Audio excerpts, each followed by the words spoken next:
Buenas tardes, bienvenidos a todos y a todas a nuestra cuarta sesión de esta serie de seminarios que explora las convergencias entre género, narrativa y fandom en la literatura española contemporánea. En esta mesa redonda buscamos conversar acerca de la actividad feminista en la ficción española, las convergencias entre prácticas fan como el podcasting, el asociacionismo, el fanwriting y la escritura creativa y la investigación independiente. No quisiera empezar sin dar las gracias al Center for the Study of Contemporary Women's Writing en Londres y, por supuesto, a todos nuestros asistentes. Fernando y una servidora vamos a pasar a presentar a nuestras participantes. Tendremos una serie de preguntas y al final habrá un turno de preguntas en el que podéis apuntarlas en nuestro chat. Esta sesión va a ser principalmente en español. Nuestras participantes de hoy hablan en español, pero está abierta a preguntas. Si tenéis preguntas en inglés, pues también las podemos traducir Fernando y yo, ¿de acuerdo? Vamos a empezar por presentar a Lola Robles. Lola Robles es autora, investigadora y activista. Ella se ha dedicado al estudio de la ciencia ficción escrita por mujeres y a su relación con el feminismo y la teoría queer. Sus trabajos sobre Pilar Pedraza o James Tiptree Jr. han aparecido en revistas académicas y coeditó junto a Teresa López Pelliza las antologías distópicas y poshumanas. Su producción narrativa incluye obras como El Informe Monteverde o Más allá de Concordia. En 2020 recibió el premio Gabriel por su trayectoria como divulgadora en el género en España. Fernando, ¿nos presentas a Laura? Claro que me toca. Bueno, Laura viene representando a La Nave Invisible, que La Nave Invisible para las que no estéis enteradas, que yo imagino que seréis pocas, pero La Nave Invisible es esta página web, revista, podcast, sitio online que se centra en la escritura, en las obras de ciencia ficción, fantasía y terror escrita por mujeres. Laura es licenciada en Filología Hispánica por la Universidad de A Coruña, ha participado en diversas iniciativas del fandom de ciencia ficción y fantasía, desde La Nave Invisible, que es una de las creadoras más influyentes, al podcast Solo faltan los aliens, que trata sobre temas especulativos y que tenéis disponible pues en los agregadores de podcast, que suelen decir. También coordinó junto con otras compañeras el Ansible Fest, centrado en un festival centrado en la ciencia ficción feminista, y escribe habitualmente en su blog Canal Nostalgia, que os recomiendo a todas y a todas visitar. Y luego tenemos a Blanca, que Blanca es la presidenta de Pórtico, es la Asociación Española de Ciencia Ficción, Fantasía y Terror, y es la presidenta desde 2019, si no me equivoco, desde la Hispacón de Valencia, que yo estuve ahí votando. Eh, Lleva más de 30, esta asociación tiene más de 30 años de historia y representa el corazón del fandom de la cultura asociacionista, ciencia ficción y fantasía en España, y Blanca ha sido clave en sus últimos años de organización, una figura clave. Blanca es traductora, ha traducido obras de Ursula K. Le Guin, de James Tiptree Jr., de Joseph Conrad, de Cameron Harley, entre muchas otras, y también es escritora. Su libro Las aventuras de Undine, la gran tormenta, ha vendido más de 500.000, No, de 5.000, de 5.000. 5.000 De ejemplares. hecho, ahora ya más de 6.000 en realidad. Claro, 6.000 ejemplares, estupendo. Ojalá 500.000, ojalá, pero no. Ojalá 500.000. Bueno, poco a poco, poco a poco. Así que nada, muchas gracias a todas por estar. Lamentablemente, pues Eleazar, que estaba anunciada por estar aquí, pues no ha podido estar con nosotros porque tiene que trabajar, y le ha salido una cosa de trabajo a última hora y no ha podido ser. Y en fin, así es la vida, hijas. Ya lo hemos llorado nosotras. Ahora os toca a vosotras. Pero en fin. Pero bueno, contamos con vosotras. Bienvenidas. Exacto. Muchas Vamos a gracias por ir estar aquí. guiando la conversación con una serie de preguntas que sois libres de ir respondiendo. Para empezar, nos gustaría hablar un poco de que, bueno, en las sesiones en las que hemos estado tratando, hemos estado hablando del cambio evidente en cuestiones de género dentro del fandom, ¿no? De la ciencia ficción y la fantasía. Que la presencia de autoras es un hecho insoslayable y que la cosa ha cambiado mucho, en parte gracias a vuestro trabajo. Por ejemplo, Laura, La Nave Invisible, una página web, podcast, revista dedicada al trabajo de autoras de ciencia ficción, fantasía y terror.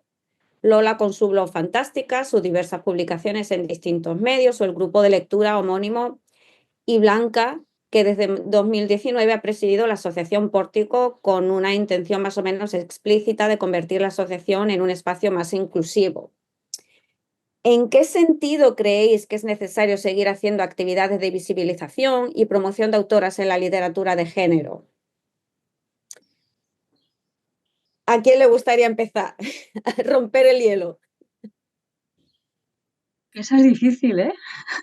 Esa es dura para empezar. Pues si queréis empiezo yo. Dale, Laura.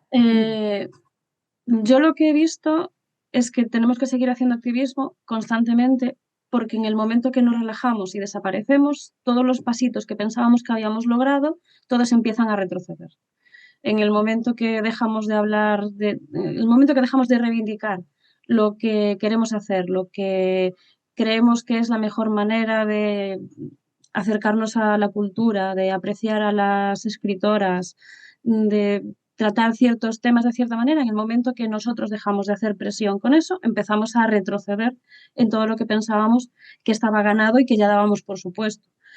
Y aún así, cuando creemos, a mí me ha pasado que cuando creía que teníamos algo ganado, resulta que es algo que tenemos que estar reivindicando constantemente, porque si no se olvida. Hace años ya que estamos hablando de la importancia de leer a mujeres, de leer a más mujeres, de leer a, en realidad a cualquier persona que se salga del prototipo de hombre cisetero, blanco, occidental. Es algo que parece que tenemos todos clarísimo, pero a lo mejor de vez en cuando nos damos cuenta de que lo tenemos claro 4 y que en el momento que dejamos de reivindicarlo y de repetirlo, volvemos a caer en los hábitos de volver a leer siempre el mismo tipo de libro por el mismo tipo de persona y por lo tanto recibir el mismo tipo de historia, con el mismo tipo de personajes, con los mismos clichés y con, al final, pues siempre lo mismo. Y nosotros lo que queremos es diversificar y abrir. Y por eso creo que es necesario hacerlo constante y conscientemente. Bueno, pues voy a seguir yo. Sí. Sí, Lola. A mí me parece que también hay que seguir trabajando, o sea, no se puede dejar. No se puede dejar porque es importante seguir visibilizando, pero al mismo tiempo que se continúa, hay que poder escribir sobre otros temas, o sea, mostrar que podemos escribir sobre los temas que queramos, sobre el tema de autoras y de mujeres y de feminismo y sobre otros temas, y hay que ir como ocupando otros espacios, el espacio de la literatura general, el espacio de la literatura no solamente no realista, sino de la literatura, o sea, que no limitarnos a ser literatura de género. Y también ocupar todos los espacios que los autores y los críticos han ocupado y expandirnos más. O sea, creo que ha habido un momento en que participábamos en antologías de mujeres o en antologías de personas no binarias, que participábamos en este tipo de proyectos. Entonces, sin dejar de hacerlo, hay que ocupar otras antologías mixtas y todo lo que creamos que es importante ir hacia ello y ocuparlo. Eso es lo que pienso. Yo muy de acuerdo con lo que habéis dicho las dos. De hecho, 2 cosas que quería comentar entroncan mucho con lo que habéis dicho.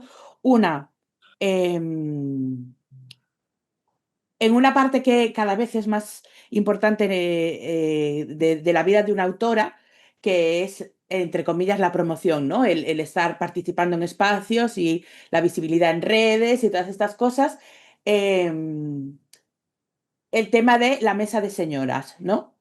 Que las organizaciones, las asociaciones, las instituciones tienen que conscientemente poner a las señoras en cualquier mesa y también que cuando en una mesa, por H o por B, solo haya señoras, pues que igual que cuando solo hay señores nadie dice nada, pues ya está, no es una mesa de señoras, es una mesa sobre lo que sea, solar punk. Y ya está, y resulta que las 4 personas que hay en la mesa son señoras. Y son señoras hablando de solarpunk. Esto es muy importante también que se normalice, que las señoras no vayan a los sitios a hablar de mi vivencia como señora.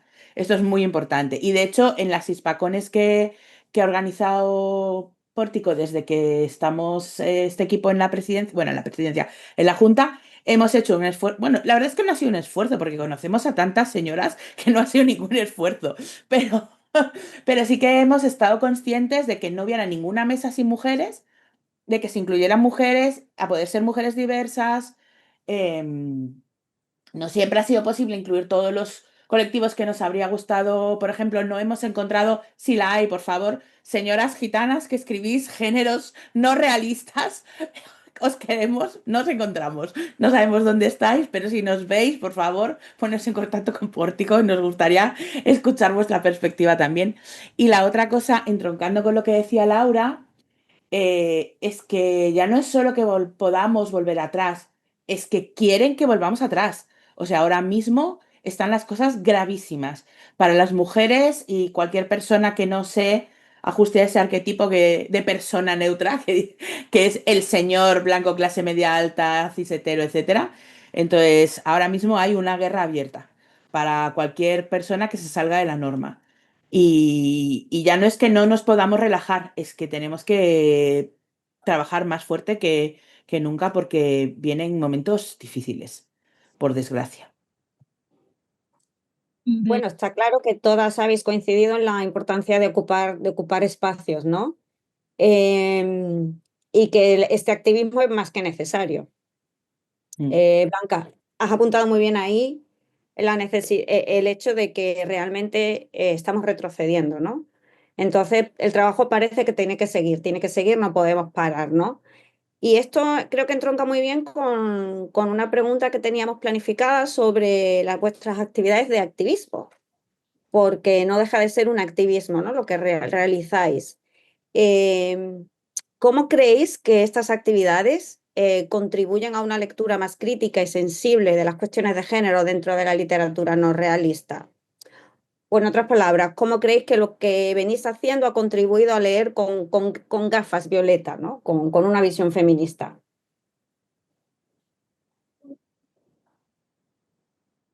Yo es que no sé si he entendido bien la Bueno, pregunta. Te pido perdón, Loli. ¿Quieres decir si cómo ha No te contribuido preocupes. en el panorama del fandom o a mí misma mi propio activismo me ha cambiado? Que eso también. No, ¿cómo vuestras actividades Mm. han contribuido a que pueda haber una lectura más feminista, una lectura dentro del género más feminista? Uf, es que es muy difícil echarse flores a una, ¿eh? Yo si Ya os la quieres he se hecho las echo yo, a no os ellas. preocupéis, claro. Os echamos, claro, podéis Las echar las echáis flores unas entre a otras, si vosotras. sois así. Claro, Bueno, claro. a ver, yo, ¿qué voy a decir yo de la nave y de Lola si le dimos un premio Gabriel a Lola y la nave lleva 236 ignotus que ya no les caben en las casas? O sea, yo creo que el trabajo de las dos y del colectivo que representa a Laura ha sido muy, muy importante. Y bueno, o sea, para la gente que no lo sepa, el premio Gabriel es un premio que entrega la junta directiva. No hay votación, la junta directiva de Pórtico lo decide dedocráticamente a qué persona se lo entrega. Y como yo ya en septiembre dejo el cargo, no me escondo, me da igual. Nosotras decidimos que dado que en los casi 30 años de premio Gabriel que llevábamos cuando entró esta junta, solo dos mujeres lo habían ganado, pues que íbamos a intentar equilibrar un poco esa balanza por justicia, por justicia. Y creo que las mujeres que lo han recibido al final se lo hemos dado también a un señor, que también lo merecía mucho. Creo que nadie en su sano juicio puede tener una crítica a las mujeres que han recibido este premio. Son mujeres que lo merecen muchísimo. Y, y bueno, pues la primera fue Lola, o sea, ¿qué voy a decir yo de Lola más que eso? Que le hemos dado el premio más grande que le podíamos dar y que ha sido una pionera en este país, su trabajo. Y bueno, y la nave también en su modalidad de trabajo también han sido unas pioneras, o sea, lo que hace la nave no lo estaba haciendo nadie, no lo estaba haciendo nadie. Ujú. Y yo creo que han abierto una puerta por donde ha entrado mucho aire y mucha luz y que ha habido gente que ha seguido esa estela y eso es muy importante, porque siempre es importante que haya relevo, que haya más de una persona haciendo las cosas, porque como estas cosas las hacemos todas sin cobrar, o la Ujú. mayoría de la gente que hacemos estas cosas las hacemos sin cobrar, llega un momento que la vida se interpone y lo tienes que dejar. Entonces, si no hay nadie que pueda tomar esa batuta, los proyectos mueren. Entonces, es muy bonito que haya ese relevo generacional de las mujeres que empezaron en los 70, en los 80 a hacer cosas, que hay ahora jóvenes mujeres que tienen edad para ser casi las hijas de estas personas haciendo cosas y que incluso ya haya gente todavía más joven haciendo, porque bueno, la nave ya son todas treintañeras, yo creo, ¿no? Sí. Entonces que haya gente más joven todavía también descubriendo este mundo, descubriendo el fandom y animándose a hacer cosas. Y todo es por el trabajo de estas personas, o sea que yo creo que es fundamental. Yo ahí también tengo que echarle muchas flores a Lola, porque cuando nosotras empezamos, nosotras lo que queríamos era centralizar mucha información y centralizar mucha, bueno, dirigir la conversación y a mí personalmente me interesaba mucho investigar qué se había hecho antes, no empezar desde cero. Yo no quería dar por supuesto que nunca se había hablado de las escritoras españolas y queríamos recoger todo ese trabajo, aunque todavía no supiéramos por dónde empezar. Y ahí nos encontramos con el trabajo de Lola. Con el trabajo de Ujú. Lola, de lo que había hecho, de lo que estaba haciendo, de lo que seguía haciendo. Aprendimos un montón de ella, aprendimos un montón de lo que había hecho antes, de las antologías que fue sacando mientras nosotros ya estábamos trabajando en esto. Ahí nos apoyamos muchísimo en Lola. Entonces, yo a Lola solamente puedo echarle flores. Bueno, pues Y muchísimas gracias. fue así, nosotros llegamos y dijimos, ¿y dónde nos apoyamos? Y estaba Lola con su blog, con sus antologías, siempre dispuesta a contestarnos a dudas, a ayudarnos a buscar información, a lo que hiciera falta. Los famosos hombros de gigantes. Ujú. Sí. Totalmente.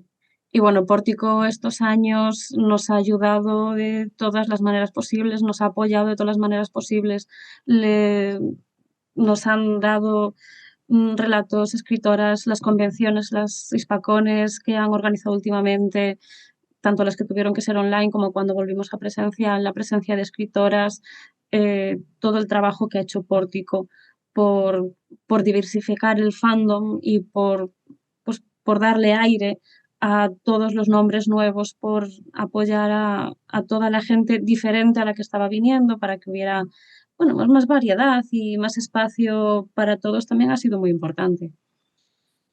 Y, y no me acuerdo cuál era la pregunta inicial, Bueno,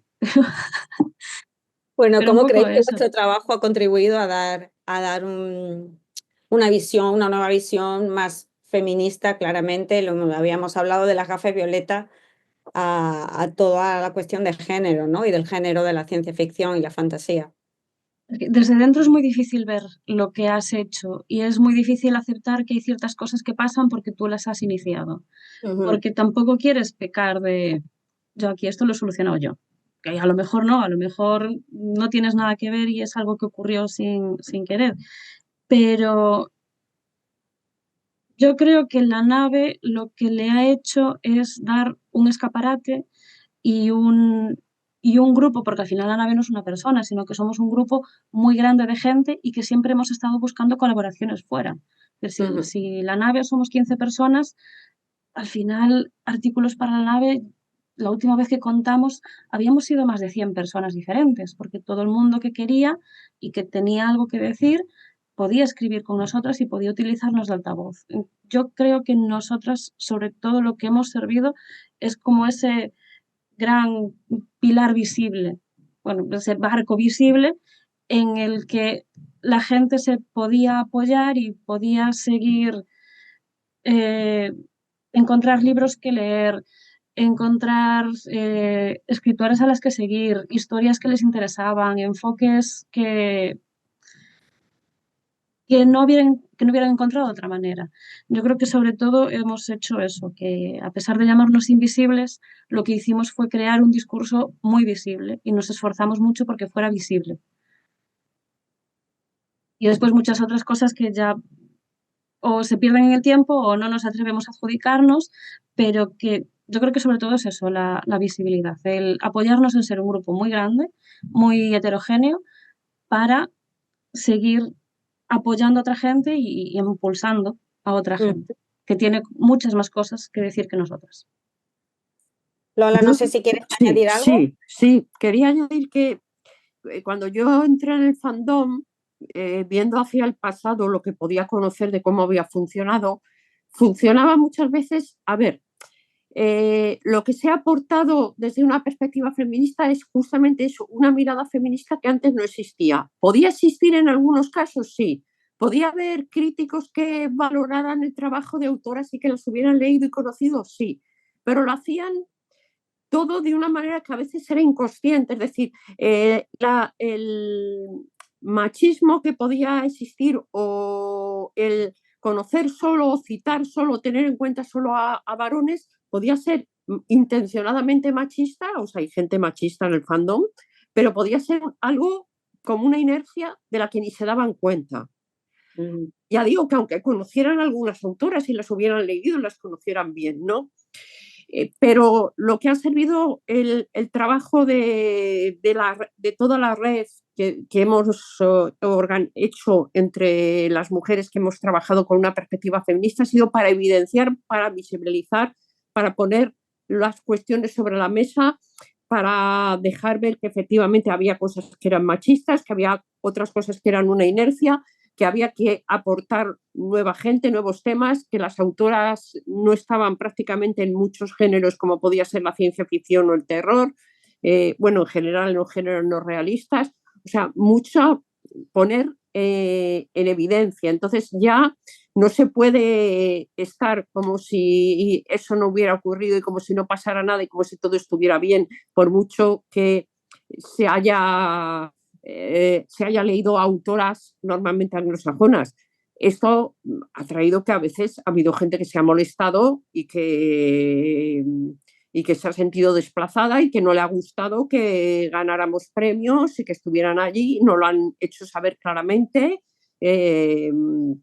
con críticas, pero es que era una cosa que era absolutamente imprescindible. Es decir, el auge y el despunte que ha habido de autoras en la segunda década del siglo XXI a partir de 2010 ha sido gracias al trabajo de las propias autoras, críticas, investigadoras, editoras, traductoras. ¿Que esto se hubiera podido dar de otra manera? Yo creo que sí, pero mucho más, con más lentitud. Bueno, Sí. realmente creo que las tres formáis parte de esa red y las tres habéis contribuido enormemente. Me parece que hacer cualquier trabajo a día de hoy sin contar con el trabajo que habéis hecho las tres sería realmente muy difícil. Es muy Es- importante que haya existido vuestro trabajo, ¿no? Estaba Eh, yo ahora pensando, perdona que te interrumpa, Loli. y- Estaba yo ahora pensando respecto a lo que ha dicho Lola de la resistencia al auge de las mujeres y de las personas no binarias en la última década o los últimos 20 años. O sea, un ejemplo más claro y más evidente que ha sido el fenómeno de los sad puppies, que es que literalmente fueron personas que se organizaron para parar ese auge. O sea, no es que hay un señor en internet que dice, es que no, esto fue un colectivo de señores enfadados porque no ganaban ellos. Y, y es que a mí, cada vez que pienso en esto, me resulta tan chocante porque nosotras, quiero decir, con nosotras me refiero a las mujeres, al feminismo, nosotras trabajamos para visibilizar lo nuestro, no para apartar a los demás. Y esta reacción, pues, es lo que estábamos comentando hace un momento, ¿no? Que existe ahí y que hay que pelear contra eso, porque si no nos organizamos, es que nos borran. Efectivamente, efectivamente es súper importante. Iba a conectar, pero cambié de pestaña y perdí mis preguntas. Me vais a disculpar. Aquí estoy ya. Bueno, creo que es momento, Fernando, de conectar con la siguiente pregunta y que ya que además Lola ha hablado un poquito del fandom, es el momento y podemos hablar un poco sobre vuestra experiencia con el fandom, sobre cómo fue que llegasteis a los círculos de aficionados, cómo era el fandom en aquella época y cómo creéis que ha cambiado en vuestra experiencia. No sé a quién le gustaría empezar un poquito sobre este tema. Pues empiezo yo misma. Iba a decir yo, por Dios, que empiece Sí. Lola. Dale, Lola, Pues dale. vamos a ver, yo llegué al fandom ya hace algunos años y al principio yo disfruté mucho y de hecho he disfrutado mucho, me ha gustado, he conocido gente estupenda, me he divertido un montón, me he sentido muy bien. Luego, con el tiempo, aparte de que ahora hay un cambio generacional, o sea, nos vamos haciendo mayores y viene una gente nueva y eso se nota, una gente con otros gustos y otras tendencias y que ya no nos conocen. Sí que he visto que igual que tiene cosas muy positivas, el fandom, y eso lo he hablado, vamos, con gente, que el fandom puede ser a veces nocivo y dañino y tóxico como en todos los círculos cerrados. Por eso creo que es importante estar en el fandom, pero también intentar trascender al fandom. El fandom tiene sus propias reglas y sus propias normas y como haya alguien que haga algo o deje de hacer algo que no gusta, pues se va por él y se le machaca. Y a mí eso es algo que me ha disgustado. Yo he visto hacer daño a gente amiga mía, a autoras amigas mías que lo han pasado muy mal y creo que eso es algo que deberíamos reflexionar sobre ello, que viene muy ligado a las redes. O sea, en las redes, pues bueno, alguien ha hecho algo y no nos ha gustado. Pues entonces vamos a reírnos, vamos a machacar, vamos a insultar, vamos a atacar, vamos a acosar, vamos a decir, vamos a criticar. Y como todo círculo cerrado, el fandom tiene esa parte. Entonces, ¿yo quiero seguir en el fandom? Sí. ¿Quiero seguir teniendo un público allí? Sí. Pero también creo que es muy bueno salir de él y trascender hacia un público. Yo, por ejemplo, me muevo con un público también feminista, general, no de fandom. Y me gusta, o LGTB. Pues que hay que trascender ese círculo y no quedarte ahí porque eso te limita y bueno, pues siempre estás o sea, con esas circunstancias. O sea, lo que es como la familia. A veces es estupenda y te da un montón de cosas y a veces es para temerla. Temerla porque a ver si voy a decir algo que no les guste. Ujú.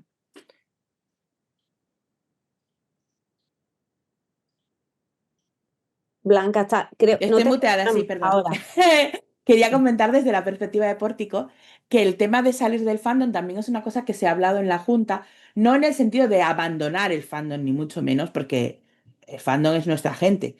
Y como decía Lola, pues en las familias, pues hay unos que te llevas mejor, otros que te llevas peor, pero bueno, aparte de que esta Junta ha intentado ser conciliadora y intentar llevarse bien con todo el mundo y ser como un ente aglutinador y no separador de las diversas tendencias que hay en el fandom, sí que somos también muy conscientes de que hay, bueno, en las últimas décadas se ha producido un cambio enorme en lo que es ser, digamos, friki. Las que ya tenemos una edad, recordamos lo que era ser friki en los 90 y yo ya en los 80 no, pero en los 90 sí.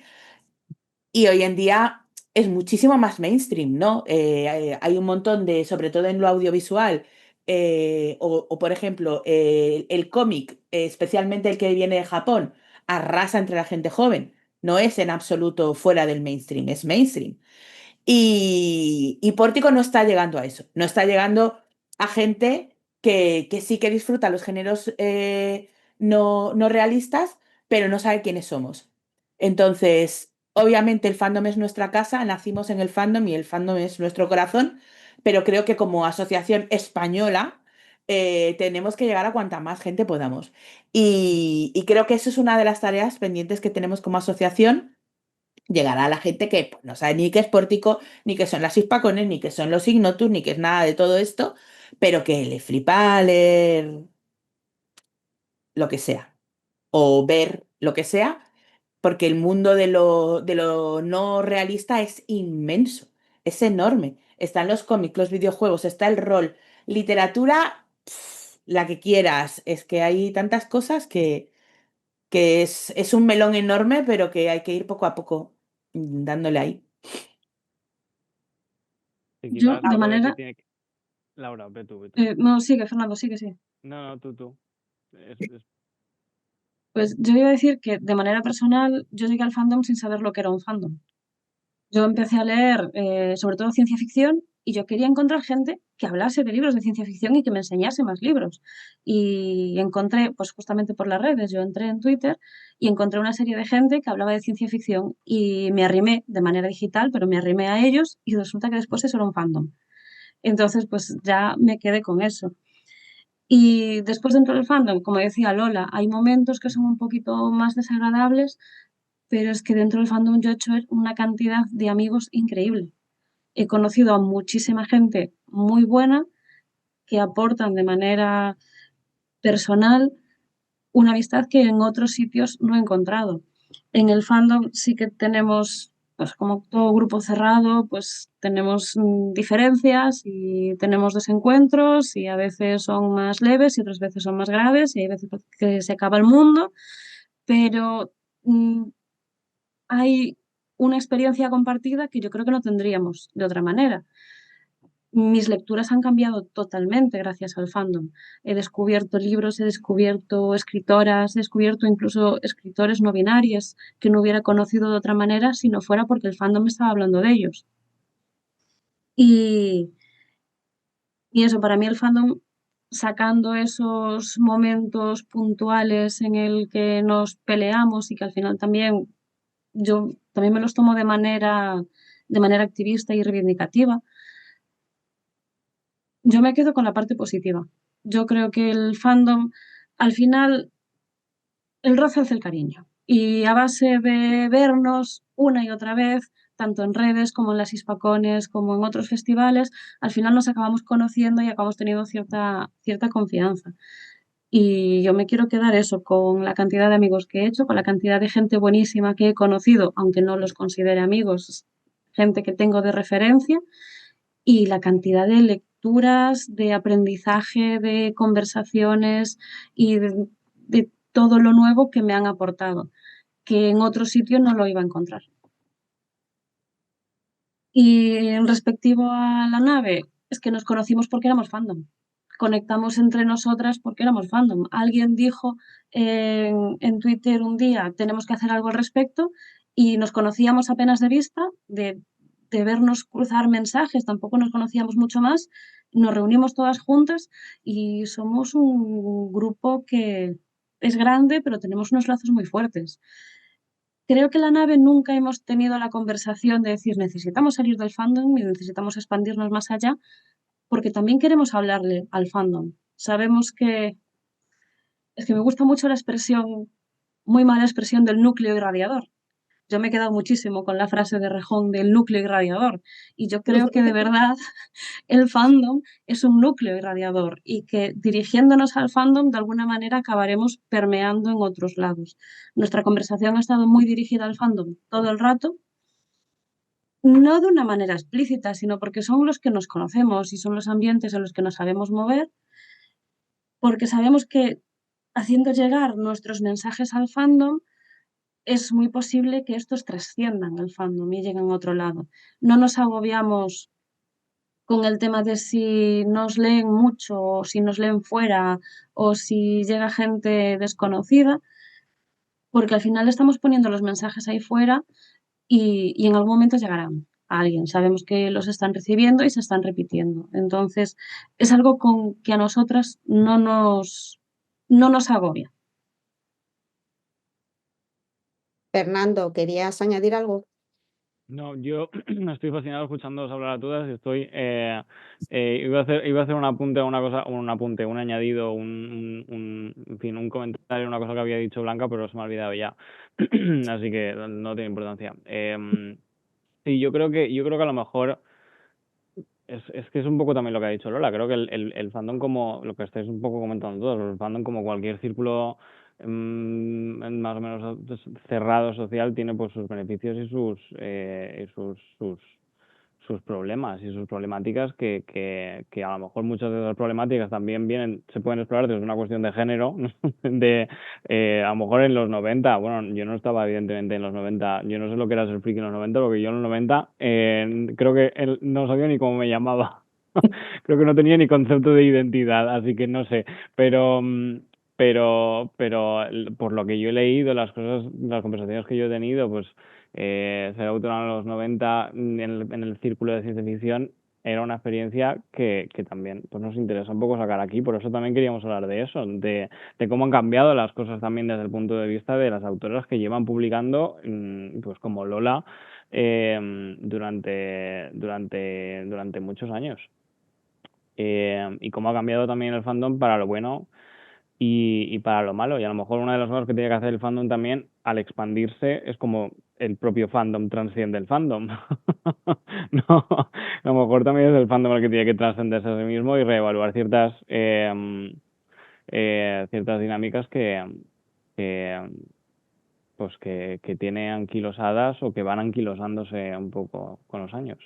Pero bueno, una de las preguntas que queríamos haceros es sobre cómo el fandom ha influido en vuestras prácticas creativas, en vuestra literatura, en las cosas que hacéis de manera creativa, si ha sido un aliciente o ha podido ser un problema en algunos aspectos.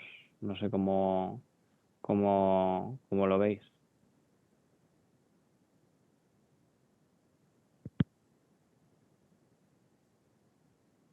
Creo que nosotras, es que como somos parte del fandom y somos un grupo muy variado y siempre hemos aceptado colaboraciones de otras personas que no fuera parte de la propia tripulación de la nave, yo creo que nos ha apoyado mucho, nos hemos apoyado en las conversaciones que estaba teniendo el fandom para explorar lo que se estaba diciendo. Si, por ejemplo, si se estaba empezando a hablar, o por ejemplo, cuando se empezó a hablar de, del no binarismo de género, cuando empezamos a hablar de género, cuando empezamos a ver que la división escritores, escritoras no era fiel a nuestra realidad, sino que había otras opciones intermedias y que había otra clase de escritores que nos estábamos perdiendo, nos apoyamos en esa conversación que estaba teniendo el fandom y le dimos forma propia. Y yo creo que de una manera negativa nunca nos ha afectado. Es decir, nunca hemos dejado de publicar algo pensando que al fandom no le va a gustar. Nunca hemos dejado de escribir o de compartir algo pensándonos que por esto va a haber discusión, ¿no? Nosotras siempre nos hemos apoyado entre nosotras, siempre hemos intentado crear una conversación positiva, una conversación en positivo, apoyándonos en lo que sí, lo que se estaba hablando. Hay muchas otras cosas que las hemos sacado que no era tema de conversación habitual, pero yo creo que un poco podemos resumirnos en eso. Blanca o Lola. Vale, pues a mí me ha influido el fandom, sí, negativamente no, en ese sentido no. Lo que yo he podido ver de negativo ha sido más de relaciones, ¿no? De relaciones personales, pero me ha podido influir el fandom, sí, como el feminismo, como el activismo LGTB, como el taller de escritura donde yo he estado, como ser filóloga hispánica. O sea, ha habido una serie de círculos y de ámbitos en los que me he movido, que me han influido. Pero que me haya influido mucho, aparte de pasármelo bien, pero literariamente, no. Yo creo que no. O sea, en mi caso. Vale. Yo aquí tendría que responder desde dos de los sombreros que llevo muchos, y uno sería el de traductora. Yo empecé mi carrera profesional en el año 2001 traduciendo textos técnicos y traduje textos técnicos durante 12 años hasta que ya no pude soportar un texto técnico más y dije, bueno, pues yo me paso a la literaria y que era lo que a mí me gustaba y lo que se me da bien.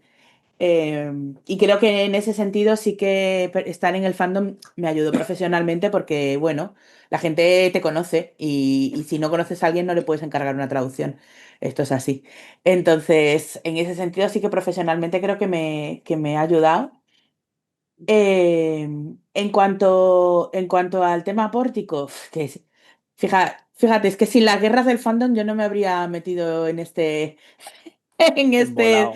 Embolado. en este jardín no me habría metido. Eh, Porque la idea detrás de la candidatura que yo puse la cara, por decirlo así, No me gusta decir ni encabezar ni liderar porque realmente aquí en este equipo no manda nadie, somos un equipo. Y, y fue un poco porque dije yo, esto hay que pacificarlo, loca de mí, pensé que íbamos a poder hacerlo. Y creo que un poquito sí que hemos contribuido, pero bueno, siempre ha habido guerras y siempre las habrá. Leemos demasiado sobre gente matándose igual. Mm, El caso es que sí, si yo no hubiera estado en el fandom, vamos, ni de broma habría estado aquí haciendo lo que estaba haciendo durante estos años. Y por supuesto no habría conocido a algunas de las personas que ahora considero mis mejores amigas, pero eso ya es aparte. mm. Así que sí, en mi trayectoria como activista y profesional ha tenido un impacto grande, sí. Sí, desde luego, lo estuvimos hablando ayer, claro, ayer en estos seminarios, el lunes anterior con esas relaciones entre trabajo y fandom, ¿no? Y cómo también te puede salir curro en el fandom y hay gente que gana dinero y vive de él hasta cierto punto, ¿no? O que intenta vivir del fandom, ¿no? Y ese vínculo entre ser fan y ser autónoma, ¿no? Pues también es, vale la pena, en fin, lo sacamos a coalición. Eh, pero bueno, por cambiar un poco de tema, no sé como lectoras, en vuestra experiencia, no solo de lecturas de ciencia ficción y fantasía española, sino si creéis que este cambio que hemos estado viendo en el fandom, en la literatura de género, en la presencia, en una mayor presencia de autoras, ¿creéis que esto está teniendo un impacto en la narrativa de ciencia ficción y fantasía contemporánea española, pero también traducida, si lo veis así? ¿Creéis que ahora se tratan las historias desde otro tipo de perspectivas? ¿O creéis que ahora pues los personajes femeninos ya no tienen el mismo molde que tenían antes, o que se tratan cuestiones de género que en mundos especulativos son más susceptibles de ser tratados? ¿Cómo lo veis? Pues voy a empezar yo. Bueno, yo creo que es que vamos, o sea, en los últimos 10, 15, 20 años ha habido un cambio enorme. Eh, Probablemente también influidas por el mundo anglosajón, que al fin y al cabo pues tiene la influencia que tiene en todos los países, ¿no? Pero sí que es verdad que se está hablando desde unas perspectivas y de unos temas pues que antes no había. ¿Está llegando a todo el mundo? No, por desgracia no. Ese es otro trabajo que hay que hacer, pero se está escribiendo y se está publicando y está ganando premios. Y hay otra cosa más que me parece súper interesante en cuanto a la literatura en lengua hispana, que se están tendiendo puentes con América Latina, donde hay gente haciendo un trabajo interesantísimo, no solo desde la perspectiva feminista, que también, sino también desde la perspectiva de personas que pertenecen pues a pueblos originarios o, no sé, un montón de perspectivas que aquí en Europa no tenemos y que es súper interesante contar con ellas y poder disfrutarlas. No sé, a mí me parece que cada vez hay, no sé, proyectos como Escritoras de Hurras, por ejemplo, Ujú. que a mí me ha descubierto un montón de nombres que yo no conocía y que digo, pero yo como no conocía a esta señora, esto es un ultraje, o sea, Mm, creo que estas cosas ha influido mucho. Mujeres trabajando juntas, mujeres haciendo cosas juntas, tanto escribir como festivales, como pudo haber sido, yo que sé, pues el Mexicona, un montón de cosas que se están haciendo y que salen del trabajo de las mujeres y de las personas feministas de los dos lados del charco para que se vean esas perspectivas que no estaban o que estaban muy poquito o que estaban y las borraron, que también. Porque si te pones un poco a escarbar, cosa que de esto puede hablar Laura mucho mejor que yo, te encuentras señoras escribiendo cosas hace 70 años que dices tú, madre mía. Se han olvidado ah, completamente. sí, No solo de manera editorial, sino también de manera cultural. sí. Pues yo no sé si Lola quería añadir algo antes Sí, de que empiece yo. bueno, simplemente decir que yo estoy de acuerdo con lo que dice Blanca y con lo que seguramente dirás tú, que el cambio ha sido importantísimo y ha aportado muchísimo en cuanto a temas, en cuanto a perspectivas, en cuanto a la presencia de autoras, de investigadoras, críticas, editoras, ilustradoras, traductoras, correctoras y perdón si se me olvida alguien. ¿Cuál ha sido el resultado de eso? Pues ha sido una literatura no realista más diversa, más rica, más múltiple. Luego, pues habrá gente que lo tome en plan rígido por lo políticamente correcto, cuanto más estricto mejor. Habrá gente que le saque mucho partido literario a eso. Habrá gente que lo ignore. Hay señores muy cabreados, pero muy, muy, muy, muy, muy cabreados por esto y que han vuelto a las cavernas. Han dicho, bueno, pues ahora, bueno, quizá estoy criticando en exceso a los señores de las cavernas que a lo mejor no escribían así. O sea, quiero decir que a lo mejor tengo un sesgo contra los señores de las cavernas y simplemente tengo que dejar que hay gente que se ha vuelto, algunos escritores, energúmenos antifeministas y, y a lo mejor otros pues otros no les interesa y siguen escribiendo como si no hubiera pasado nada y hay otros autores varones también, muchas más autoras, claro, pero también hay autores varones que lo han incorporado. Ahora hay chicos más jóvenes, incluso menos jóvenes, que han incorporado las propuestas feministas, LGTB, queer, decoloniales, etcétera. O sea, hay mucha variedad en ese sentido y eso es muy bueno. Con eso ya era lo que quería decir. Yo llevo menos tiempo leyendo, muchísimo menos del que lleva Lola, y tengo mucho menos recorrido que Blanca, pero sí que veo ese cambio, porque a mí me gusta sobre todo, me gusta mucho leer libros que no son novedades. A mí seguir las novedades me agobia mucho, entonces, aunque leo libros publicados de manera bastante reciente, también me gusta mucho irme a los 80, a los 70, a los 60, y me encuentro con que hay arquetipos de personajes y hay temas enfocados de ciertas maneras que hoy ya es inconcebible. Hay una serie de personajes y de enfoques que en algún momento se ha hecho un cambio de perspectiva y ya no hay, ya no solamente que haya más diversidad de gente escribiendo con unas perspectivas diversas y con unos temas diversos, sino que cómo se escribe y lo que hay dentro de los libros y cómo está dentro de los libros sí que es diferente. Y bueno, a mí me gustan mucho los libros de los 70, pero también pasa con libros de los 90. Ahí lo hablaba con Fernando hace unos meses.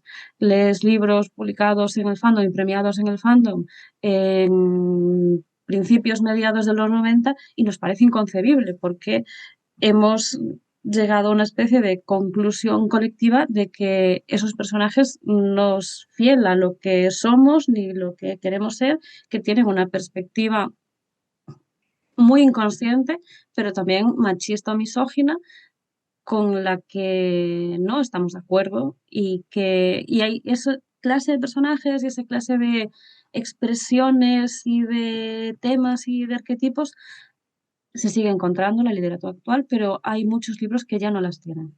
Sobre todo es esa perspectiva inconsciente. Antes, eh, el típico arquetipo de los personajes femeninos o son madres o son amantes, no hay nada más. Y en los últimos años hemos visto que los personajes femeninos pueden ser muchísimo más que una madre o una amante. Mira, te voy a poner un ejemplo concreto porque es que a mí me voló la cabeza. Yo, entre otras muchas cosas, dirijo un club de lectura de una biblioteca pública. Y Otro siempre sombrero. intento meter algo de género para que lean un poco de género y tal, que la gente se resiste mucho.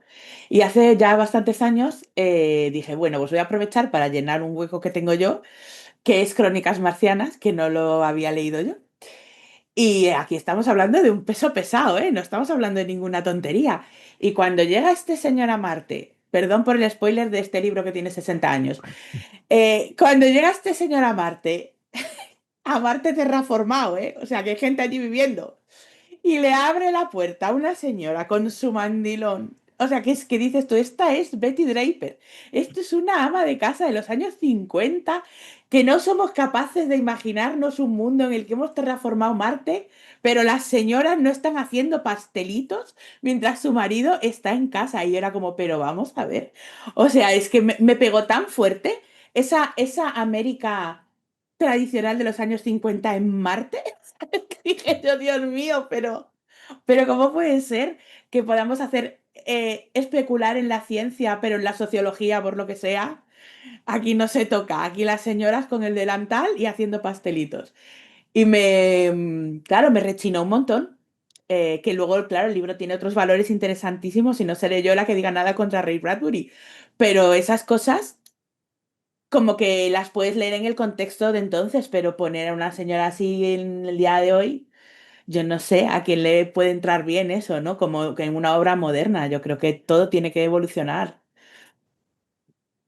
Sí, Es desde luego ha evolucionado, sí, sí, sí. Perdona, Laura. ¿no? Que es una de las conversaciones más estables que hemos tenido en el tiempo alrededor de la ciencia ficción, porque podemos conquistar el espacio, pero las mujeres siguen dedicándose a cocinar a la familia y su mayor aspiración es el matrimonio y la reproducción. Que, que claro, cuando llevas toda la vida leyendo cierta clase de ciencia ficción y es lo único que es libro tras libro, tras libro, tras libro, te lo tomas como algo normal. Llega al fandom y dice, oye, que las mujeres podemos hacer más cosas. Porque puedes imaginarte unos astronautas que vayan a la velocidad de la luz y no puedes imaginarte que el capitán de la nave sea una mujer. Y, y es Es, parte de... eso literal me pasó a mí con mi niña cuando tenía 3 años. Estábamos jugando a que el coche era una nave espacial y ella me estaba hablando en masculino porque yo era la capitana y yo capitana y ella el capitán y yo que no, que soy una chica y ella, pero no puedes ser una chica porque las chicas no pueden ser astronautas. Imagínate, o sea, una niña nacida en 2013 y yo paré el coche. Saqué el móvil, empecé a enseñarle fotos de mujeres astronautas y ya se quedó así mirando y dijo, ¿cuántas hay? Claro, es que yo estoy segura de que nadie le había dicho a mi hija una mujer no puede ser astronauta, entre otras cosas porque no es verdad. O sea, ni siquiera antes de llegar a la Luna, ya la primera cosmonauta fue Valentina Tereskova en los años 60. Entonces es como, ¿pero qué pasa? Que cada vez que mi hija veía a un astronauta era un señor. Y esa es la importancia de la representación, que una niña de 3 años llegue a la conclusión de que ella no puede ser astronauta. Pero de todas maneras, yo eso lo puedo entender perfectamente en una niña de 3 años, pero que una persona ya madura que se dedica a escribir y se supone que no solamente lee, porque esto no es solamente una cuestión de que la ciencia ficción hable del futuro y nos meta cosas que no existen en nuestro mundo, sino es que ya existe en nuestro mundo, que no sepa el mundo, que ya la realidad no es la misma que hace 20 años. O sea, yo tenía una vecina cuando yo estaba en la facultad que decía que como una mujer iba a ser política, iba a meterse en política. Y Sí, ahora, que nunca claro, la ha y hecho ahora una mujer esto. eso vamos, como iba a ser presidente de gobierno y como tal, todavía presidente de gobierno, pero en política, ministro, tal, y entonces ahora es como si alguien dijera, es que las mujeres no pueden ser ministras o no los metiera, vamos, siendo una persona adulta y leída, se supone que ha leído, y no solo que ha leído, sino que ve la televisión, mira alrededor, lee los periódicos, entonces eso no es ya, y más en la ciencia ficción, mucho más en la ciencia ficción, pero en general aunque hagas costumbrismo. Vamos, si no ves eso es porque no lo quieres ver. Claro, o el O tan sea, eres marido, no, alguien es que claro, es retrógrado. fantasía medieval y el medievo era muy machista. Digo, tampoco había dragones y tú tienes ahí un montón. ¿Sabes? O sea, puedes poner lo que Claro, quieras, José Luis. ¿Sabes? O sea, no y pasa yo misma nada. he dicho lo de la caverna, cuando en realidad tampoco tenemos tan claro cómo vivir en las cavernas. Estamos proyectando Ujú. nuestros fantasmas actuales sobre la caverna y pensando que es que los trogloditas de las cavernas eran unos machirulos y a lo mejor no eran mucho menos que algunos de los actuales. Bueno, Sí. seguro, claro, seguro. Sí, algunos actuales, desde luego. Mm. Claro, es que llama mucho la atención, bueno, es bastante relevante como las dinámicas de género que vivimos o que algunas personas imaginan en la literatura se reflejan pues muy elocuentemente, ¿no? Pues en el caso de Ray Bradbury seguramente se observa muy bien, pero también en mucha ficción contemporánea especulativa y no especulativa. Tú lees una obra y en muchos casos revela muy bien ciertas cuestiones ideológicas de género de las personas que están detrás. Pero bueno, esto también es un poco de formación profesional. Pero bueno, sí, fíjate sí. que... Sí, dilo, perdona. Sino que realmente la ciencia ficción creemos que anticipa el futuro, pero nos pesa tanto el contexto que muchos autores clásicos eran incapaces de pensar que en el futuro no se fumaría como en ese momento. O sea, en la fundación de Asimov fuman mucho. Y como dirían, bueno, pues ahora ya no se puede fumar en casi ningún sitio, les parecería algo inconcebible. O sea, no fueron capaces de salir de ese contexto. Pues Es que, a ver, imaginaron más del género. esas cosas y mucho más el género, que es uno de los pilares en el que se apoya la sociedad que tenemos, ¿no? Claro. Incluso personas como nosotras, que tú llevas tus gafas violetas y tú te desconstruyes todos los días y tal, a mí como traductora, ni una, ni dos, ni 10 veces me he descubierto a mí misma, o sea, de hecho, tengo clavada en la mente una frase de una de las primeras novelas de género que traduje, que fue el archivo de... No, espera, Los expedientes de la lavandería es la saga, es el archivo de atrocidades. Hay un personaje que está en un hospital, no voy a decir nada más. Y entonces, ese personaje se encuentra a nurse y a police officer. Y yo, por supuesto, tiqui, tiqui, tiqui, tiqui, ti, una enfermera y un policía. Vale, pues era un enfermero y una policía. Y yo, no, o sea, dos en una frase, me mato. O sea, pero automáticamente mis dedos se fueron a los géneros que tradicionalmente pues hemos asociado. Y la gente sigue diciendo médicos y enfermeras, pese a que hay más médicas que médicos en todas las especialidades, seguimos diciendo médicos y enfermeras. Bueno, yo no, pero la mayoría de la gente Colectivamente. lo dice, sí, Colectivamente. es como se suele decir. Entonces son cosas que cuesta muchísimo arrancarnos de dentro. Sí, claro, ninguno estamos Ujú. despegados Claro. de estas en fin, dinámicas de género. Todos vivimos un poco pegados a ellas y todos tenemos nuestros sesgos y nuestras, en fin, cuestiones. Pero en fin, tenemos media hora para terminar. Como tenemos bueno, vamos a ver cómo se nos da la charla, pero como tenemos a una speaker missing, perdón por por la influencia del inglés, como nos falta Eleazar, pues bueno, a lo mejor terminamos un poquito antes, pero bueno, a lo mejor no, también vamos a ver cómo se nos da. Queríamos abrir la puerta, que la gente en el público, pues si tiene alguna pregunta o alguna cosa, pueda desconectarse, unirse a la conversación, decir algo, poner un mensaje en el chat, como queráis. Y si no, seguimos haciendo preguntas nosotras, que tenemos todavía tenemos unas pocas, pero bueno, si alguien tiene algún comentario, a lo mejor también. Bueno, comentario hay uno en el chat que me ha parecido interesante. De Doros TV Juan, sí. Como lector de sci-fi me da mucha rabia leer libros ambientados en el futuro 2000 años en adelante, en los que una familia sigue estando formada por un hombre, una mujer y sus hijos. Gracias a algún dios hay escritores y escritores que comienzan a trascender estos tópicos, pero tampoco muchos. Sí, esto entronca con lo que estábamos diciendo antes de la imposibilidad de imaginar otras sociedades con otra organización social en cuanto al género, ¿no? Y fíjate que la ciencia ficción es muy susceptible a tratar estos temas ampliamente y sí, por alguna razón no los hemos estado tratando.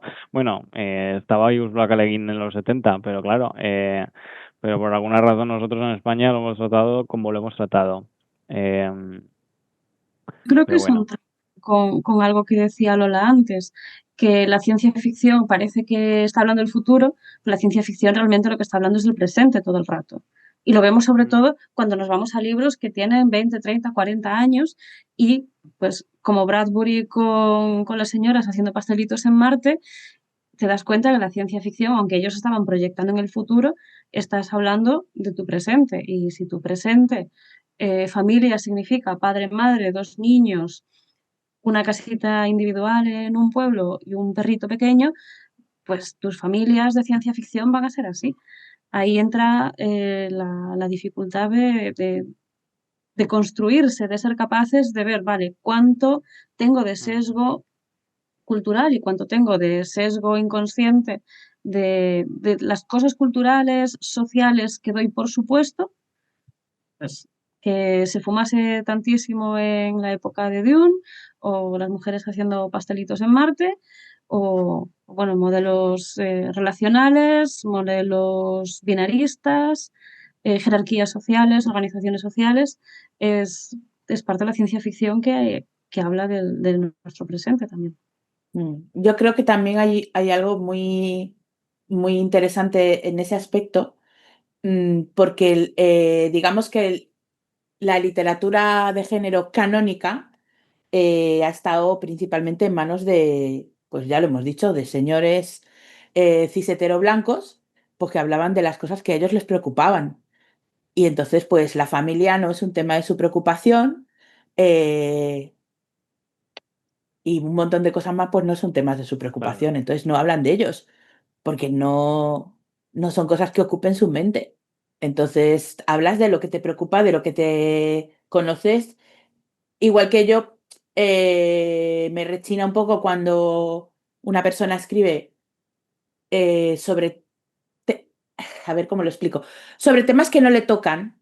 O sea, tienes que documentarte muy, muy bien para no hacer el ridículo o incluso resultar ofensivo cuando estás hablando de realidades que no conoces de verdad. Sobre todo si estás hablando pues, de grupos oprimidos o de... Bueno, sobre todo de eso. Cuestiones sensibles. Claro, cuestiones, gracias, cuestiones sensibles. Entonces, pues claro, a esos señores ni les tocan, ni les preocupan, ni nada de nada. Así que, pues no los tocan. Sí, claro. Claro, no les tocan no sé, claro, no les tocan y por eso en ese sentido estaba hablando de que hay algunas obras que revelan muy bien no quiero decir ideología porque a lo mejor tiene una connotación un poco negativa, pero bueno, el ensamblaje ideológico, las ideas, las preocupaciones, sí, vamos, Rosa Montero decía que la saga de Bruna Husky que escribió, que es una saga de ciencia ficción que hace poco, en fin, terminó, la cerró, ella decía que es las novelas más realistas que ha escrito nunca. Claro, es que al final todos escribimos para narrar, todos los que escribimos narramos desde nuestra perspectiva, desde nuestra posicionalidad, y es normal que la gente que tenga pues esos intereses, esa falta de intereses o esas maneras de ver el mundo, pues eso se refleja en sus narrativas. Lola, ¿quieres decir algo? No, no. Vale, vale. Bueno, pues si tenéis alguna pregunta más podéis ir dejándola en el chat, vamos a seguir, pero si tenéis alguna yo estoy echando un vistazo. Quería preguntaros sobre autoras hispanohablantes o traducidas a lo mejor también, pero bueno, preferencia hispanohablante, pero también abrimos la puerta. ¿Qué autores hispanohablantes o traducidas pensáis que los lectores en España todavía tenemos por descubrir o deberíamos apreciar más o valorar más dentro de los círculos de ciencia ficción, pero también fuera, porque, en fin, me parece muy bien eso de ocupar otro espacio. Estoy pensando en Evangeline Walton, que acaba de publicarse en español y que precisamente Isabel Clúa en el primer seminario mencionó como una aventura interesante, o María Guerra, que junto con su hijo Arturo Mengotti escribieron algunos relatos y me parece que son relatos que no han salido nunca. Creo que no se han coordinado nunca, si no estoy equivocado, o no sé si en un número de Nueva Dimensión, pero bueno, o estas escritoras de burras que mencionaba Blanca, en fin, un poco a la puerta abierta para recomendar autoras que pensáis que no estamos pendientes por leer o por leer más. Pues ya que nombras a María Guerra, a mí me gusta María Guerra, pero ella escribió con su hijo esto en los años 60, 70, pero es verdad que se publicó en un número de Nueva Dimensión todos sus cuentos y sería hacer una recopilación, un poco un libro de recuperación histórica. pero ahora mismo hay muchísimas autoras interesantes y yo creo que realmente no se conocen lo suficiente. De América Latina eso es impresionante, o sea, no podría nombrarlas a todas. Las escritoras de Urras precisamente ahí han hecho un gran trabajo de visibilización. Si no, podemos ir a editoriales como Páginas de Espuma, que tiene a un montón de autoras de América Latina interesantes, de fantástico y tal. Yo quiero nombrar a una autora no binaria de Argentina, que es Tepe Mira de Echeverría, que publicó también con el nombre de Teresa antes. Que Tepe Mira de Echeverría es súper interesante, es difícil, es una autora difícil, pero a mí me gusta muchísimo. Luego tenemos aquí gente escribiendo en el libro de distópicas, en el volumen segundo de la antología distópicas y poshumanas, en el que es poshumanas, en el volumen de poshumanas en concreto, hay una serie de autoras que son que creo que es muy importante conocer. O sea, es que no me gustaría dejar de nombrar ninguna, pero está Conchi Regueiro, Karma Torras, que estaba en el volumen anterior, está Susana Vallejo, Sofía Rey, Cristina Jurado, Laura Fernández. Entonces, son autoras que además cada una tiene también su propia especialidad y es muy interesante conocerlas. Ahora hay autoras de cuento como Gemma Solsona Asensio, Arantxa Rochet. Hay autoras nuevas como una autora que a mí me gusta mucho, que es Tania Tamayo, con una novela espléndida que es El peso del humo. Y hay mucha gente joven que está escribiendo. Entonces, está Alicia Perejil, en el terror está Nieves Mories. O sea, creo que hay que valorarlas a todas y visibilizarlas a todas porque todavía se leen poco. Estoy yo también, no, vamos, no lo digo porque también yo estoy Lola también, escribiendo todas ahí. leerá. Lola, Sí, además Lola acaba de sacar una antología de de cuentos, relatos. de relatos, sí. Sí, que la tienes ahí, que la estoy viendo yo. Que, Sí. ¿cómo es el título? Minerales. Naturalezas muertas con minerales. Exacto. Y son relatos de ciencia ficción fantásticos o insólitos y también realistas. Entonces, ¿qué quiero decir que hay? Es que me gusta. Ah, bueno, y autoras ya clásicas como, por ejemplo, Pilar Pedraza o Cristina Fernández Cubas. Yo soy muy, muy, muy fan de Pilar Pedraza. Y es una autora todavía no suficientemente valorada. O sea, está muy bien leer a anglosajonas y extranjeras, pero yo de verdad una apuesta muy firme por las autoras españolas de América Latina, las autoras en catalán, las autoras jóvenes, las autoras clásicas, por todas ellas. Sí, habéis tomado nota todas, ¿no? Los que estamos aquí presentes. porque sí, efectivamente, por autora no será. Es que precisamente también... Y la nave tiene un montón que podéis encontrar ahí. Sí. Y además la nave está actualizando ahora mismo las fichas, que eso es un trabajo muy, muy importante, ¿eh? Esa actualización es muy importante. Es muy importante y muy detallada. Tenemos en la web la parte que más viva hasta ahora mismo es la gran base bibliográfica de autoras. No sé cuántas autoras diferentes hemos unido. Veo que está por aquí en el público Loreto. Loreto seguro que tiene el número a mano. Pero sí, lo que queremos tener es que esté a mano y todo lo más actualizada posible la base de fichas de autoras. Durante un tiempo nos dedicamos a sumar autoras y llevamos ya unos cuantos meses trabajando en actualizar toda la que se nos había quedado, pues gente que va sacando, dice Loreto que son 334 fichas, 334 autoras diferentes. Hace tiempo que no entro en el Excel donde están las pendientes de hacer, pero tenemos apuntadas más de 600, 700 escritoras.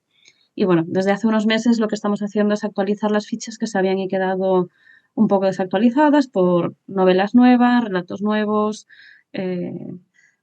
antologías, reediciones, bueno, lo nuevo que iba surgiendo que teníamos, que estaban un poco desactualizadas. Y yo para recomendar es difícil. A mí me parece que de escritoras en español hay un montón de ellas que están infravaloradas y a mí me alucina lo poco que se aprecia a Sara Sacristán. A mí Sara Sacristán es una escritora que me vuelve loca. Todo lo que hace me parece Decir que es perfecto a lo mejor es exagerar un poco, pero para mí, yo cuando digo que Sara Sacristán escribe perfecto, me parece perfecto. Tiene 2 novelitas cortas, El jardín de infancia y La singularidad me parece una de las 3 mejores novelas de ciencia ficción escritas en español jamás. Mujeres, hombres, todas las épocas. Me parece alucinante. La singularidad es una novela de ciencia ficción que junta humanidad con ciencia, con especulación, con ese puntito de misterio, de que tienes que ir tirando un poco el hilo de lo que te van contando los personajes para llegar al final y entender el final, que me encanta, lo hace perfecto, me parece alucinante. Tiene también algún relato en alguna revista, y en alguna antología, pero yo sobre todo diría que sus novelas cortas son impresionantes. También, no sé cómo estamos pasando tanto por alto a Tamara Romero. Tamara Romero es una mujer que tiene una imaginación inconmensurable. Escribe lo que podríamos llamar weird porque no encaja en ninguna otra etiqueta. Lo que hace ella, ¿qué es? ¿Realista? Desde luego que no. ¿Fantasía? No lo sé. ¿Terror? Bueno, a veces, pero solo a veces. Y ciencia ficción, de una manera muy amplia. Y es lo que hablábamos antes del sesgo inconsciente, de las cosas que damos por supuesto, que metemos en las historias. Bueno, pues Tamara lo deshace todo. En el momento que crees que sabes qué va a pasar, no lo sabes. ¿Dónde va a estar el giro argumental? No está ahí. ¿Este personaje que crees que sabes más o menos por dónde tira? No, es completamente diferente. Rompe todas las secuencias lógicas de la realidad, de la fantasía, de los arquetipos, de lo que esperas, de la narrativa. Lo rompe todo y te hace unas historias entretenidísimas, divertidísimas y que te tienen siempre como al filo de que no sabes qué va a pasar, no sabes qué va a ser eso. Madre mía, cómo me la has vendido. No, es que Sí, Tamara sí. Romero es que no puedo decir de qué van sus historias, porque claro, te digo, no, es que hay unos chavales que van a acampar al borde de un lago y en el centro del lago hay un castillo y en el castillo vive un rey desterrado. Y eso es una fantasía, pero es que yo creo que se acerca más a la ciencia ficción. Y después el campamento hay unos monstruos y eso es terror, pues a lo mejor es terror. Es, es, es que es muy difícil de explicar porque es tan weird, tan weird, tan weird que es difícil de hablar de sus libros. Y el libro este de los chavales que van a acampar al lago es Brújula y Murciélago. Y después tiene uno que tampoco sé muy bien cómo explicarlo, que va sobre boxeadoras, creo que es boxeadoras o luchadoras de lucha libre, algo así, es un combate cuerpo a cuerpo y también a partir de ahí no va a pasar nada de lo que te esperes que vaya a pasar, que se llaman Pérfidas. Y No le sé echaré un si tiene, vistazo. perdón. Nada, que le echaremos un vistazo a Sí. Tamara Romero. No sé si Bueno, tiene algún libro publicado con editorial y si es así es con editoriales muy pequeñas, pero casi todo es autopublicado y autogestionado y lo hace porque le divierte, a mí me divierte muchísimo leerla. Y ya por terminar, yo tengo una cruzada personal con que tenemos que apreciar más a Pardo Bazán. Emilia Pardo Bazán, la tenemos. espera, Laura, mira. Ahí está. La tenemos. Bueno, la gente que está cerca de mí no, porque ya le he dado la turra muchísimas veces y ya saben que no es así, pero sigue habiendo esta concepción general de que Pardo Bazán es una señora decimonónica aburrida, que escribió cotilleos realistas y costumbristas de su época y que son señoras paseando con sombrillas y haciéndose así cuando hablan de cotilleos. Bueno, tiene alguna cosa que es así, pero tiene muchísimo más. Como persona, fue una persona interesantísima, con un trabajo periodístico, traductor, agente cultural brutal y como escritora es otra que es inconmensurable. A mí me gustan muchísimo, sobre todo sus relatos de terror. Cuando ella se pone a escribir terror, te pones en la piel de alguien de principios del siglo XX, empezando a leer sobre esas masacres a garrotazos, sobre esas playas llenas de sangre, sobre esos amuletos malditos que le traen la desgracia a todo el que pasa por delante de ellos y dices, esto es heavy. Tiene incluso algunos relatos de terror que me parecen heavy para hoy. Y no tiene alguno que yo lo estaba leyendo y decía, pero señora, ¿qué me está contando? ¿Qué es esto? Estas descripciones de los cuerpos cayendo muertos a garrotazos después de una pelea, una locura colectiva, ¿qué es esto? Y eso, en mi cruzada personal con Pardo Bazán. Conocemos de manera general a Pardo Bazán muy poco, tiene unos textos muy interesantes y después tiene un trabajo personal suyo como persona, mm, como agente cultural, como profesora, como crítica, como comentarista, increíble, no la conocemos lo suficiente. Y a Sí. quien le consigo poner el gusanillo de Pardo Bazán y conocerla un poco más, se acaba enganchando también a ella. Precisamente me parece que fue en la primera sesión que tanto Teresa como Isabel mencionaron a Pardo Bazán como una autora pues que también cultivó los géneros de los que estamos hablando y que tendríamos que reivindicar más, así que sí. Por un apunte, solo por apuntar una cosita que habías dicho sobre Sara Sacristán, que su novela El jardín de infancia ganó el premio Alberto Magno en 2011 o una cosa así, o en 2012 o una cosa así, y no se editó. No se editó nunca. Es verdad que el premio pues no viene con editorial, pero muchos relatos se han editado y me parece que la única autora que lo ha ganado nunca. Yo Y creo que fue finalista, ¿eh? O tuvo, o sea, sí, es tienes que razón, sí, te lo digo sí, porque es que realmente el sí. Alberto Magno me temo que sigue Bueno, allí en la misma. sí, no sé si fue primer premio, no estoy seguro, porque lo estoy viendo en la tercera fundación, pero igual está mal. Pero sí que me suena a mí que, no sé, tienes razón, no sé, no me acuerdo muy bien, pero bueno, estuvo ahí metida. Es que yo he conocido gente que luego se ha presentado al Alberto Magno como Begoña Pérez Ruiz y Sí. ha quedado segunda y lo comentó que era la primera vez que nadie había sacado, o sea, que habían salido finalistas, pero no un primer premio. No lo sé si ha habido alguna mujer que se lo haya llevado todavía. El En primero. la tercera fundación pone primer premio. Me extraña que lo tengan mal, pero Bueno, yo se no tengo pueden la certeza equivocar. tampoco, Claro, sí. yo tampoco, yo no estaba ahí.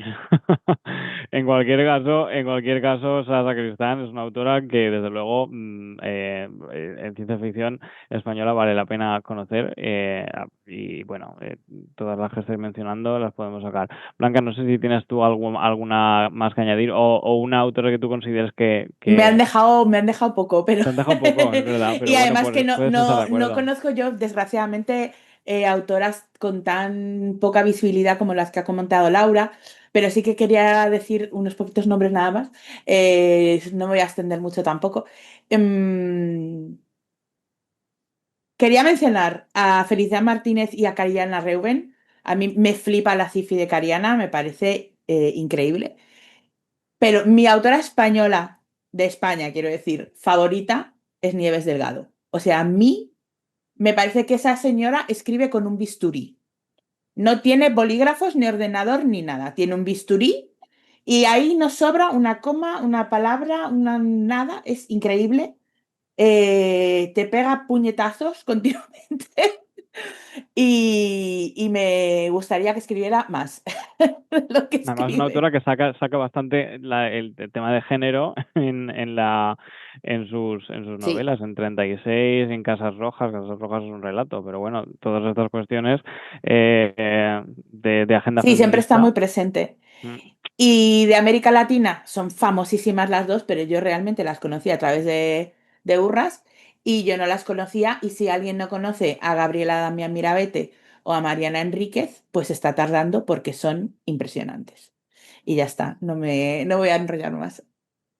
Yo solo quiero añadir que Gabriela Damián Miramete ganó el Tripti, creo que era, con el relato, ya es como no me acuerdo ¿Soñarán en cómo el se Soñar llama, en el jardín? jardín, Soñarán en el sí. jardín, que ella autopublicó y que, bueno, al haber ganado el premio se lo tradujeron, pero que en España no había hecho ningún ruido y nos lo cedió para la revista de la nave invisible y si queréis leerlo, me parece un relato también perfecto, increíble, Increíble. de estos que están perfectamente escritos hasta la última coma, que tiene cuestiones de género, cuestiones de memoria, cuestiones de sociales, ciencia ficción, futuro, presente, lo tiene todo. La revista La nave invisible es de descarga gratuita, podéis ir a la web, descargarla y el relato está ahí. Y me parece increíble. Sí. Y ya que Blanca habla de Nieves Delgado, yo cuando dije que La singularidad de Sara Sacristán me parece top 3 mejores novelas de toda la historia, la ciencia ficción española, es porque en el otro top está 36 de Nieves Delgado, indudablemente, y después dejo un hueco porque no lo he leído todo. Imagino que habrá alguna otra novela buena por ahí, pero claramente mi top 3 sería una interrogación abierta a lo que pueda leer en un futuro, 36 de Nieves Delgado y La singularidad de Sara Sacristán. Yo lo he dicho Claramente. ya en más de un sitio, si Nieves escribiera en inglés, Sí, sí, sí, sí.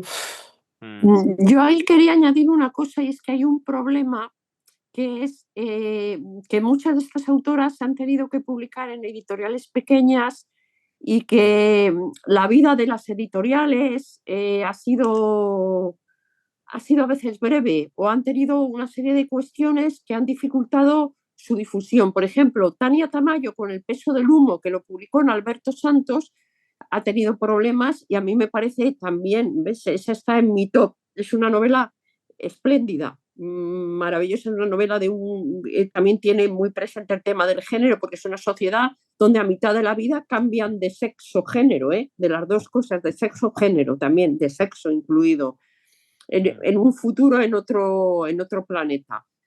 Entonces, luego ya rescindió el contrato con este editor y ahora está buscando otra edición y lo tiene difícil.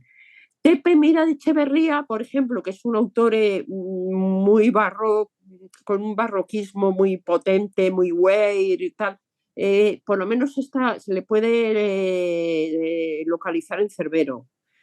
Pero, o editoriales como Eolas también, que tiene cosas muy, muy interesantes, ¿no? Pero un problema que tiene es que, claro, el publicar en editoriales pequeñas con un alcance limitado o que desaparecen rápido, pues claro, es un problema para que se conozcan de manera más masiva, salvo en el propio fandom. Sí, sí, es un problema. Precisamente también lo veníamos hablando en la última sesión de las editoriales, que, en fin, la cuestión material en algunos casos es inevitable porque, pues lo que decía Blanca antes, a veces la vida se te pone por el medio y no puedes seguir pues haciendo cosas que no te dan de comer, incluso editar libros en algunos casos.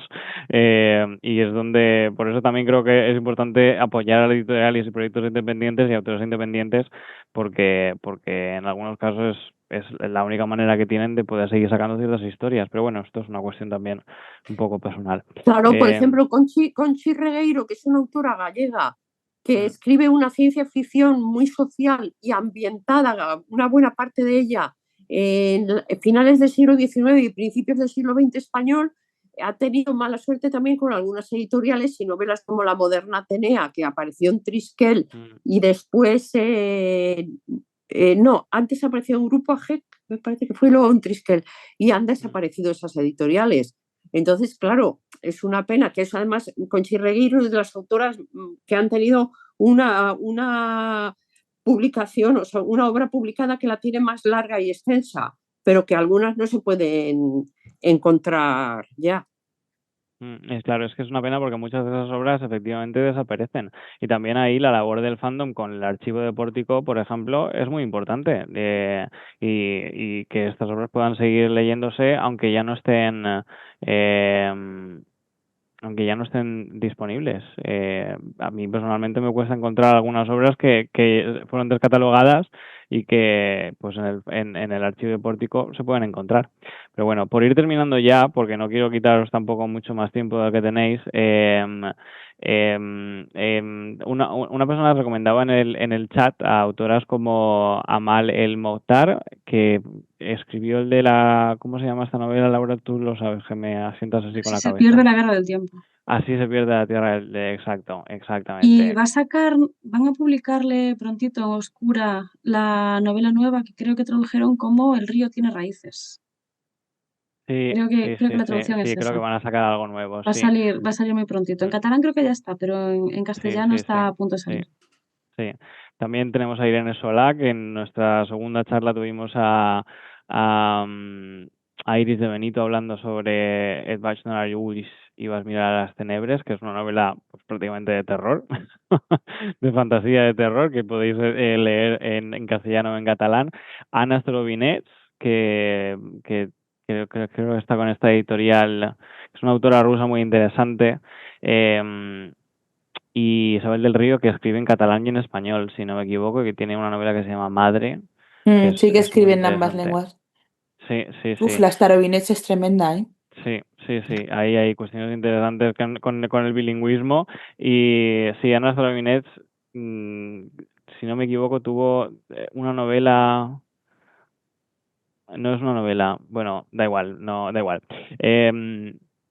Y luego, ya esta pregunta, ¿dónde se pueden, Laura, tú igual nos puedes indicar un poco con esto, ¿dónde se pueden leer los relatos fantásticos de Pardo Bazán?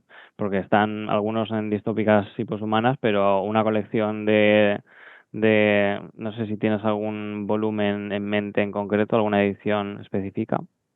Pues no tengo ninguno en mente. Yo, claro que como yo los busco online, porque online está no todo, pero sí hay bastantes.